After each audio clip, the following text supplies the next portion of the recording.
नमस्कार, मेरा नाम अमित कुमार है। मैं दयानंद वैदिक महाविद्यालय का छात्र हूँ, एमए द्वितीय वर्ष। मेरा विषय है देश के निर्माण में युवाओं की भूमिका। जब टूटने लगे हौसले तो बस ये बात याद रखना, बिना मेहनत के हासिल तक तो ताज नहीं होते। ढूंढ लेना अंधेरों में मंजिल अपनी, जुगनू कभी रोशनी के मोहताज नहीं होते। यदि आज के समय में ये लाइन युवाओं के लिए बोली जाए तो इसमें कोई भी अतिशयोक्ति नहीं होगी। युवा शक्ति देश और समाज की रीढ़ होती है। युवा देश और समाज के नए शिखर पर ले जाते हैं। युवा देश का वर्तमान है तो भूतकाल और भविष्य का सेतु भी हैं। युवा देश और समाज के जीवन मूल्यों के प्रतीक हैं।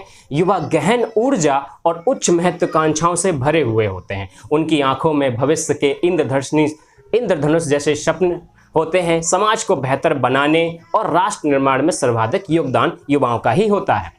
देश के स्वतंत्रता आंदोलन में युवाओं ने अपनी शक्ति का परिचय भी दिया है। भारत एक विकासशील देश है, बड़ी जनसंख्या वाला देश है। यहाँ आधी जनसंख्या युवाओं की है। देश की लगभग 65% जनसंख्या की आयु 35 वर्ष से कम वर्ष की है।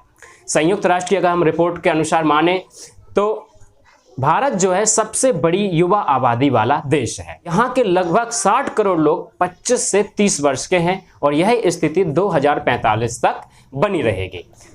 विश्व की लगभग आधी जनसंख्या 25 वर्ष से कम आयु वालों की है। बड़ी युवा जनसंख्या के साथ भारत अर्थव्यवस्था नई ऊंचाइयों पर जा सकता है, परंतु इस ओर ध्यान देना होगा कि आज देश की बड़ी जनसंख्या बेरोजगारी से जुड़ रही है। भारतीय सांख्यिकी विभाग द्वारा जारी आंकड़ों के अनुसार देश की बेरोजगारों की संख्या लगभग बढ़ रही है। 15 से 60 वर्ष के आयु के 74.8 करोड़ लोग बेरोजगार हैं, जो काम करने वाले लोगों की संख्याओं का लगभग 15% है।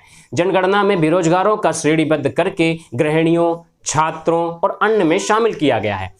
यह अब तक बेरोजगारी की सबसे बड़ी संख्या है। वर्ष 2001 की जनगणना में जहां 23% लोग बेरोजगार थे, वहीं वर्ष 2011 की जनगणना की यदि हम बात करें तो 28% बेरोजगारी बढ़ गई है। ऐसी स्थिति में युवा शक्ति का अनुचित उपयोग किया जा सकता है। हताश युवा अपराध के मार्ग पर चल पड़ते हैं। वे नशाखोरी के शिकार हो जाते हैं, अपनी नशे की लत को पूरा करने के अपराध भी कर बैठते हैं। इस तरह वे अपनी जीवन नष्ट कर लेते हैं। देश में हो रही 70% आपराधिक गतिविधियों में युवाओं का संलिप्तता रहती है। देखने में आ रहा है कि युवाओं में नकारात्मकता जन्म ले रही है। उनमें धैर्य की कमी है। वे हर वस्तु को अति शीघ्र ही प्राप्त करना चाहते हैं। वे आगे बढ़ने के लिए कठिन परिश्रम की बजाय शॉर्टकट्स खोजते हैं। भोग विलास और आधुनिकता की चकाचौंध उन्हें प्रभावित करती है। यदि युवाओं को कोई उपयुक्त कार्य नहीं दिया गया तब मानव संसाधनों का भारी राष्ट्रीय क्षय होगा।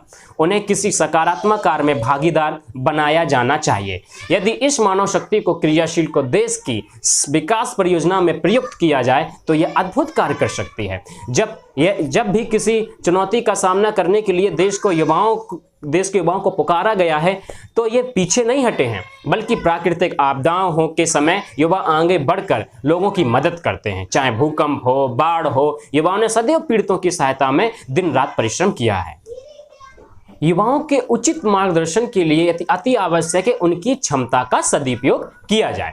उनकी सेवाओं को प्रौढ़ शिक्षा तथा अन्य सरकारी योजनाओं के तहत चलाया जा रहा है अभियानों में प्रयुक्त किया जा सकता है। वे सरकार द्वारा सुनिश्चित लक्ष्यों के प्रति प्राप्ति के दायित्व को वहन कर सकते हैं। तस्करी, कालाबाजारी, जमाखोरी जैसे अपराधों पर अंकुश लगाने में उनकी सेवाएं ली जा सकती हैं। कुप्रथाओं और अंधविश्वास को समाप्त करने में सहायक सिद्ध हो सकते हैं।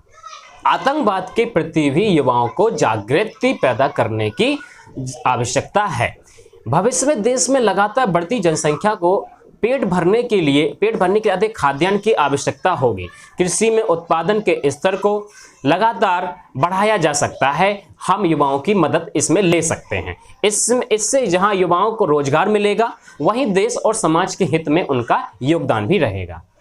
स्वामी विवेकानंद ने युवाओं को आह्वान करते हुए कहा था, एक कठोपनिषद का एक मंत्र था, उत्तिष्ठ जाग्रत प्राप्य वरान्य वोदत, अर्थात उठो, जागो और तब तक नहीं रुको जब तक आपको अपनी मंजिल नहीं मिल जाती। धन्यवाद। जय हिंद।